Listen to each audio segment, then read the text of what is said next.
अस्सलाम वालेकुम। हार्मोन्स की ख़राबी का इलाज। हार्मोन्स की ख़राबी से वज़न तेज़ी से बढ़ता है और डॉक्टर इसका इलाज क्या बताते हैं, यानी वो मालूमात जो ख़वातीन को पता होनी चाहिए। ख़वातीन के साथ सेहत से मुतल्लिक़ मसाइल दिन ब दिन बढ़ते जा रहे हैं और हार्मोन्स के निज़ाम में बगाड़ की वजह से इनमें बहुत से मसाइल पैदा होते हैं जो कि फ्यूचर में जानलेवा भी साबित होते हैं। इसलिए ख़वातीन को चाहिए कि वो अपने अंदर होने वाली हर तब्दीली और तकलीफ़ से मुतल्लिक़ अपने मुआलिज से ज़रूर मशवरा लें ताकि वो सेहतमंद रह सकें।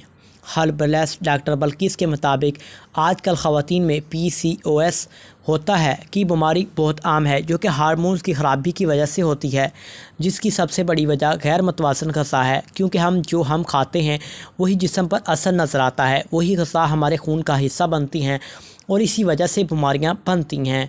आज के लड़कियां खाने में दूध का इस्तेमाल नहीं करती, न सालन वाली ग़िज़ाओं का ज़्यादा इस्तेमाल करती हैं और ना वर्जिश करती हैं। ये वो अवामल है जिनकी वजह से कैल्शियम और प्रोटीन की कमी तो होती ही है, साथ ही हार्मोन में भी बगाड़ पैदा होता है जो कि बांझपन के अलावा वज़न में तेज़ी से इजाफ़ा की वजह बनता है और ख़वातीन या बालग लड़कियां बहुत मोटी हो जाती हैं, जिससे इनके रिश्तों में भी मसाइल होते हैं और सेहत में बगाड़ भी आता है।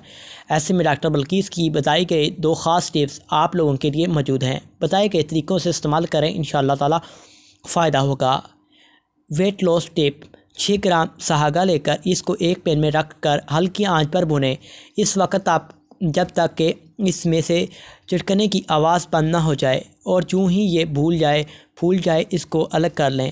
फिर ब्लेंडर में 50 ग्राम खुश्क नींबू का पाउडर, 50 ग्राम अम्बा हल्दी, 50 ग्राम राई दाना और 1 चम्मच केचारी पाउडर को डालें और साथ ही इसमें फुला हुआ सहागा शामिल करके अच्छी तरह ब्लेंड कर लें। इस पाउडर को आधा चम्मच नाश्ते के बाद, आधा चम्मच रात को सोने से कबल और आधा चम्मच दोपहर के खाने के बाद खाएं। टिप नंबर 2, इस मसले का हल बताए हुए डॉक्टर बल्किस ने एक टिप भी बताई है। ख़वातीन को चाहिए कि मेथी का इस्तेमाल ज़्यादा करें, चाहे खाने में खाएं या कहवा बनाकर पिएं, क्योंकि हार्मोन्स के अदम तवाज़ुन की वजह से ही बांझपन पैदा होता है और मेथी में हार्मोनल एनाइम्स पाए जाते हैं जो इस मसले के हल में मुफीद हैं। अज़ाकल्लाह।